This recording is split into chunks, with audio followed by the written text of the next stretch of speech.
Today, we get to cover the three key questions we've used in our direct messages to unlock over 3 million in sales. The problem with all this is it's not necessarily easy, but there's a certain way to do it. And when we follow this pattern, it unlocks all kinds of things.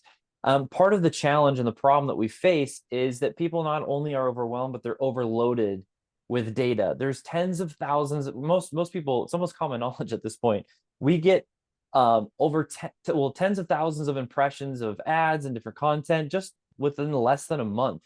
It's crazy. I've been going through some parenting books recently since that's where I'm at in life with the 7, 6, and 3-year-old, and learning about kind of their journey and how much screen time and everything is increasing.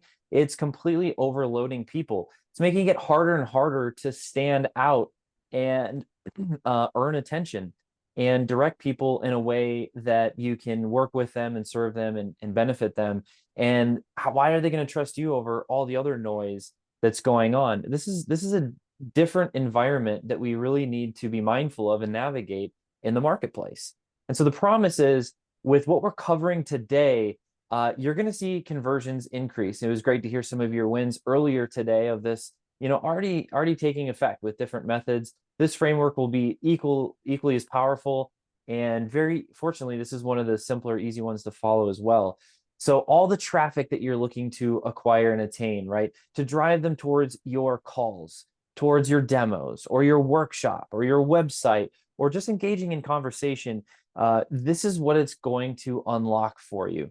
So these are the three questions that we're going to be going through today to accomplish all of this. And I want you to have a certain mindset and perspective of when you're looking at this. Because if you get this one thing right, then we're off in the right direction. You'll be able to apply it that much easier. And so I want you, I heard this recently. I can't remember the entrepreneur's name, but shout out to Anonymous. I was like, this is so good. Is we want to be less like Vanilla Ice and a lot more like the Spice Girls, right? If you're looking at direct messaging and you're thinking like, yo, you got a problem, I'd solve it. We don't want to just jump right to it and approach it, like the Vanilla Ice style. We want to go more the Spice Girl style. Tell me what you want, what you really, really want, right? With some key questions that we have. So if you can approach DMs more like the Spice Girls, you got this. You're going to smash. Here are the three key questions that we're going to go into. The first one is goal. And the second one is nurture.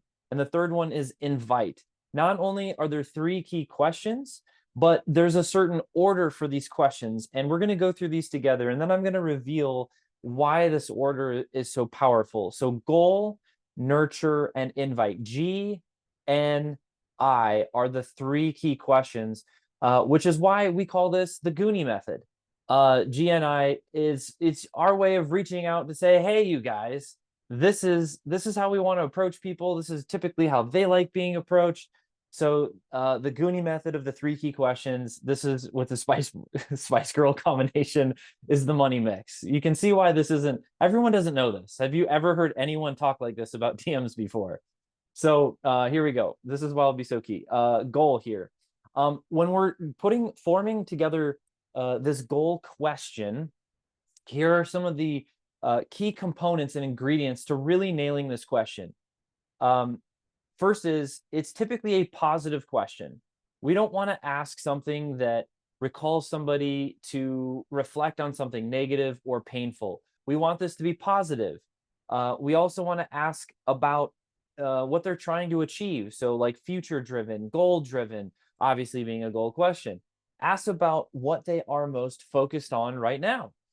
So it's present, it's easy to answer. We want a goal question to be easy to answer. Hey, what's your plan and where do you want to be in 10 years from now? That is a goal question, but that is kind of difficult for people like, I don't even know what's going to happen in 5 years, let alone 3 years from now. So we want it to be also easy to answer, which, yeah, should be really easy for leads to answer. Should not require leads to have to think too hard.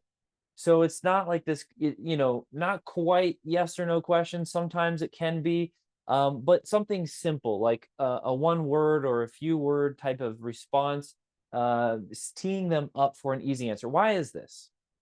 Well, for the goal question, We want it to feel good. We want it to be easy and quick to reply to because we're optimizing around a response. We're optimizing around a response in the goal question. So if you do those things, your setup is if your goal question equals those things, you're going to win. All right, let's keep flowing. Here's the nurture question. I got some great copy and examples for you later in just a bit as well. So nurture here, for nurture questions, this is where we shift gears a little bit. It's intended to build more rapport. So we don't want it to be as positive and surfacey. We want to take one step layer. We're going to meet the parents, folks. Like, this is where we're going. We're getting a little more serious in the relationship. So this should build trust. This should demonstrate subtle hints of your expertise.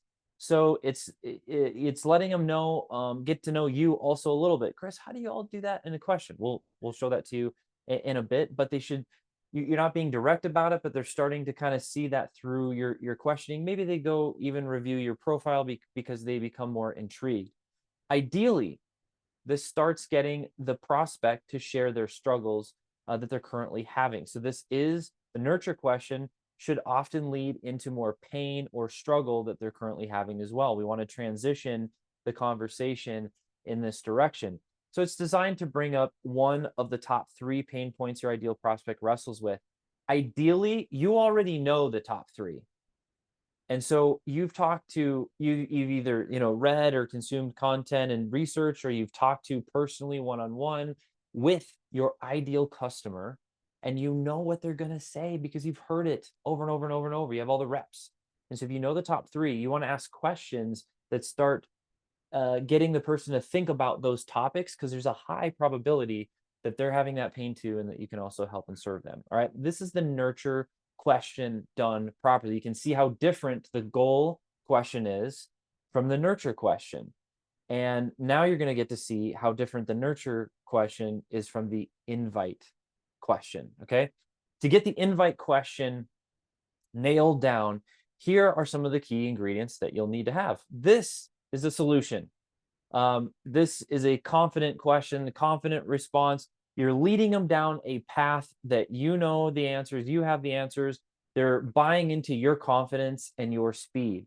So this is the path to success. You have the answer. This is the plan that gets them to their desired outcome. It's not about you, it's about their desired outcome, but you're revealing to them the best path to get their desired outcome. The benefit to them must be clear, like really, really simple, right? I think, Corinne, you were sharing in the message you're reaching out with, one of the past stories we shared in these trainings, which is me buying my home, and then years ago, and right after, the sprinkler system broke, and it's not spilling all over my yard. It's going over the fence in my neighbor's yard. My phone's blowing up. Meanwhile, I'm on Zoom trying to keep it together in a training just like this. And I'm like, what is happening? Is everyone still alive? And what's clear is I have a problem. So if somebody showed up and was like, I can fix the hose, I'd be like, awesome, take my money. Thank you so much. It's a very clear benefit. We want things to be clear from. Ideally, this will feel easy to do and will provide a big boost, right? It's minimal effort with a lot of gain. Is ideal with this invite question, right? So if they say yes to your invite, they're like, whoa, it's clear to them, I just need to take this next step, and I'm going to get these 5, 10 things done, or my sales are going to triple if I just take this next step. That's some of the framework and the thinking with a quality invite question. Lastly, this needs to be the Advil. Like, anyone here, listening, and I'm like, please hear me on this, okay? Think about what you're asking of your prospects in direct message. Think about how you're communicating in your content. Okay? Just hold that thought right there. And then think about the content that you are repelled, like that you see on social, that you're repelled by, and that you're also drawn towards. Just a guess here, the content that you're repelled by, when you're watching it, usually it's doing what? It's asking you of your time. It's asking you for money. It's asking, and it's not really getting to the point fast enough. It's super frustrating. You're like, it's a challenging experience, right? We want to be the opposite of that. Sometimes we're well intended. They're like, why aren't they using my lead magnet? Why aren't they clicking the link? Why aren't they going to my site? It's because we're making them think. We're just adding another to do item to their to do list, of which is already overpacked. But if we can say, actually, all of that can go away and you can go faster if we just go this direction, here's how I do it. You're like, where have you been my whole life? That's more that Advil effect and the effect of an invite question. Okay. So now hopefully we got to sit in a goal, we got to sit in a nurture and an invite question, the ingredients. You can see how the three of them are very, very different. And in fact, if we look at the psychological flow, putting this all together, I wanted to, you know, it gets real when you start pulling out some emojis, right? To kind of summarize and simplify, the goal question is positive. It's making somebody feel happy. It's a positive, simple question, easy to answer. The pain question, the nurture question is focused more on pain. We want to go into like what's really going on. All of us have problems and challenges, and some better than others, but we all face our own constraints and limitations and frustrations, period, because we're human, because we're entrepreneurs and we run businesses and we lead. Like there's always something going on. And that's where we want to go a step further. And then, the third one is, hey, here's an idea, here's a suggestion, here's an invite to a plan that's really worked well for me. Or, man, you remind me of Kevin, you remind me of Sarah. They were talking exactly like you, but then 10 days later, their world completely flipped upside down with these 3 steps. Oh my gosh, that is exactly what I need right now, right? It's an invite to the plan. So these are the 3 P's. Positive, pain, and plan are kind of the psychological flow of goal, nurture, and invite. All right. That's all the head knowledge. Let's apply this. What is this? That's cool, Chris. Those are some nice ideas and frameworks, and hopefully a little fun and entertaining for you. But what does this sound like and actually look like in the real world? Well, let's take a branding and marketing agency, for example. You guys with me here? So all of us, we are a branding and marketing agency. We help people. I've heard branding described as what people say about you behind closed doors. That's your real brand. And marketing is the story that you tell about your brand, right? To oversimplify it, right? So as an agency, some of our services that we're offering the marketplace are website and consulting. We help with copy and landing pages and website. And so we're the owner reaching out to prospects, providing this service in this example. Okay. So now that we're on the same page, I want to, this is a really, really big thing. And you can take a screenshot of this if you'd like. Before we get into the 3 key questions in this example, please know that we're always starting with a compliment, because it gets the highest response rate. It can be really, really simple.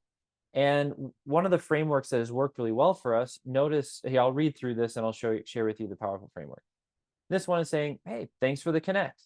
I appreciate the content you're putting out there, first name. I'll definitely reach back out later to connect more. Keeping you, my friend. So obviously it's a pretty simple, genuine compliment. Compliments are awesome. Flattery is not. Flattery is just, it doesn't give the right feel, doesn't give the right effect. It feels too generic. And there's sometimes this line will be great in some industries and not so good in others. I appreciate the content you're putting out there.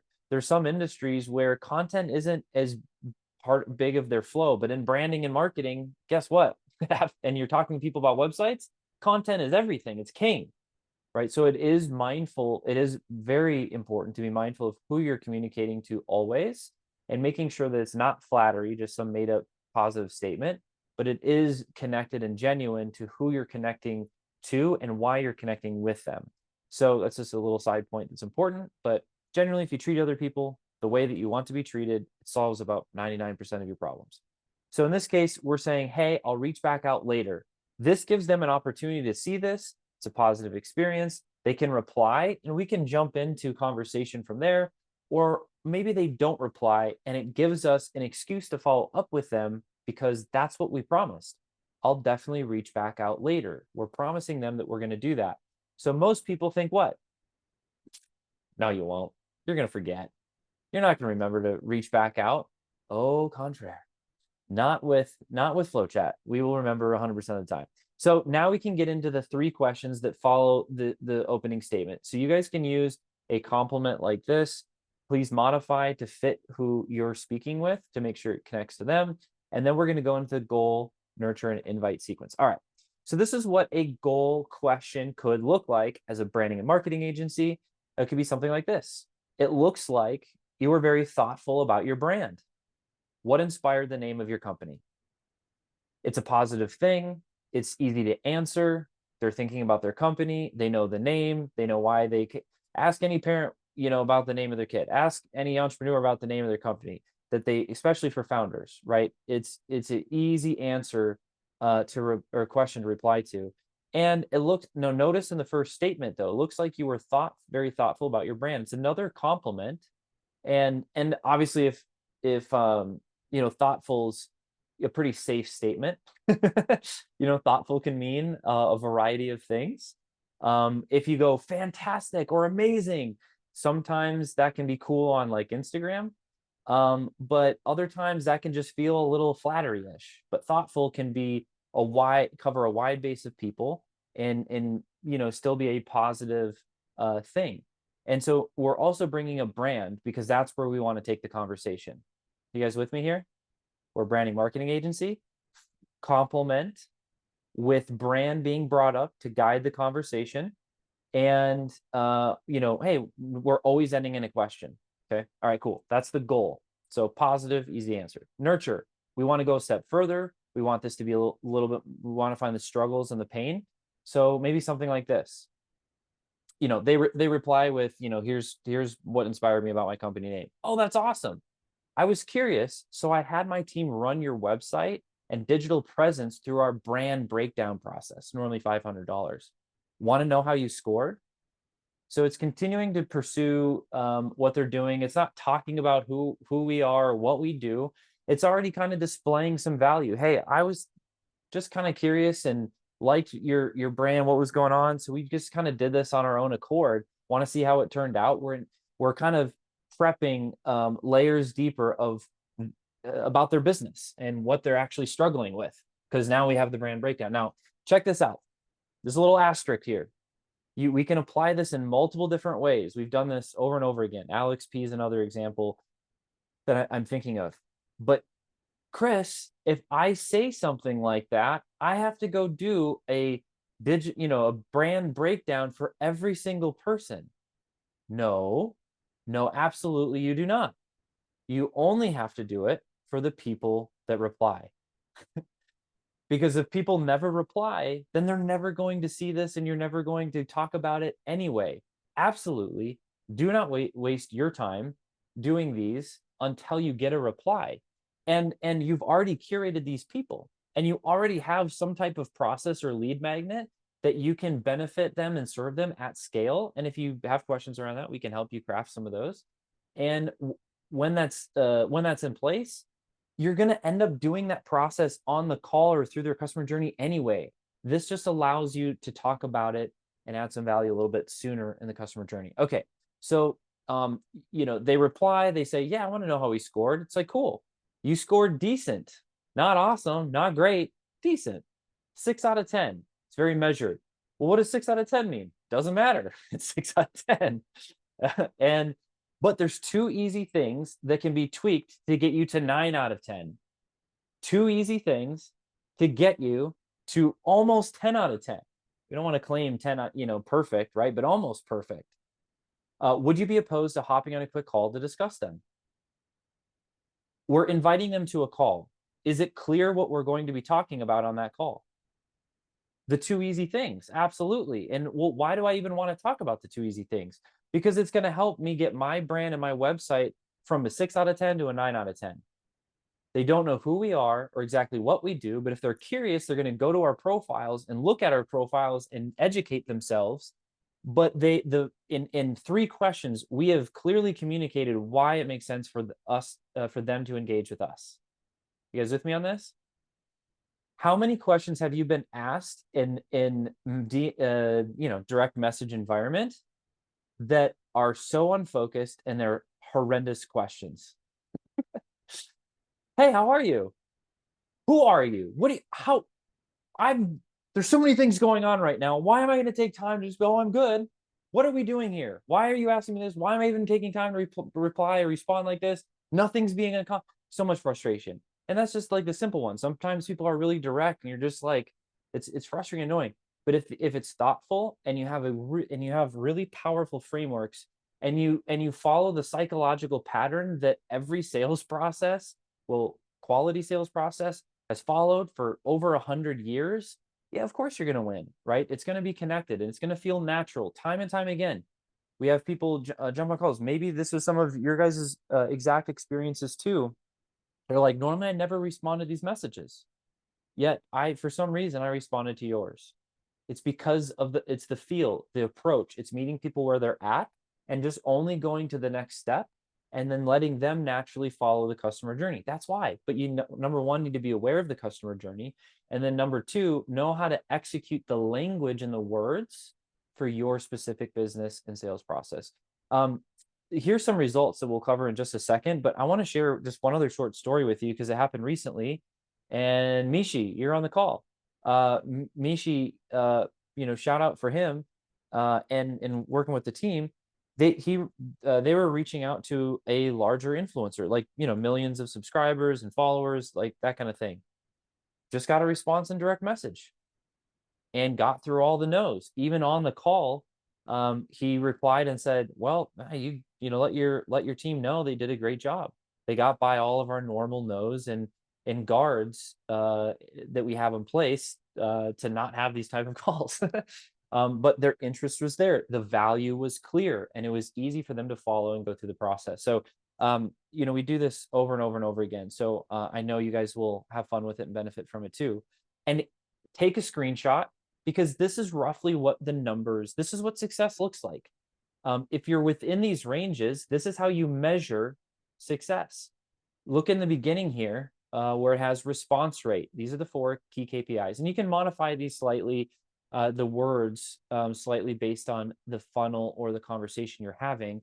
But we're going to focus on a call for today. So a response rate, we want to be between 10 to 40%. If you're starting with that compliment, and then you have that follow-up goal question, you're going to get a 10 to 40% response rate from people.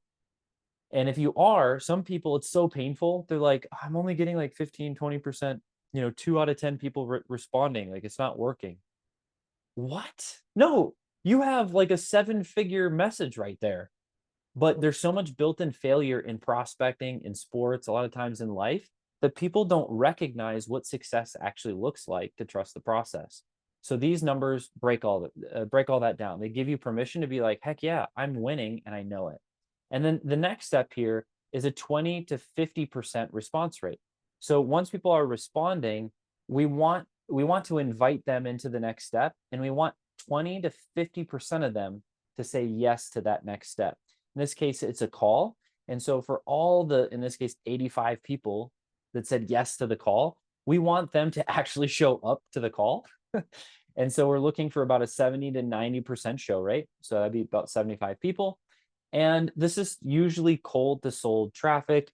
If it's, a little bit warmer, then we want to see more of like a 40 to 60% close rate. But from cold to sold, 10 to 40% conversion rate, closing rate is amazing, right? In this case, it was 23%, that's 17 new clients. And if your average ticket is 10 grand, it's 170 grand in revenue, right? You can adjust these numbers. Hey, Chris, but my thing's only, 1,000. Okay, cool. Then it's $1,700, or sorry, $17,000 of revenue that was collected. But the point is, these are the numbers. When you know your numbers and you're tracking your process with FlowChat's automated reporting, this can all be done automated as well. Then you can do the real work, so there's no guesswork. So that's what I have for you guys. These are the 3 questions. Again, goal, nurture, and invite in this order. This is GNI. This is the Goonie method for your way of saying, hey, you guys, in your market, keeping it very Spice Girls-esque, asking so that they can just tell you what they want, what they really, really want. And then you two can do millions of dollars with the 3 key questions. So that's what I got.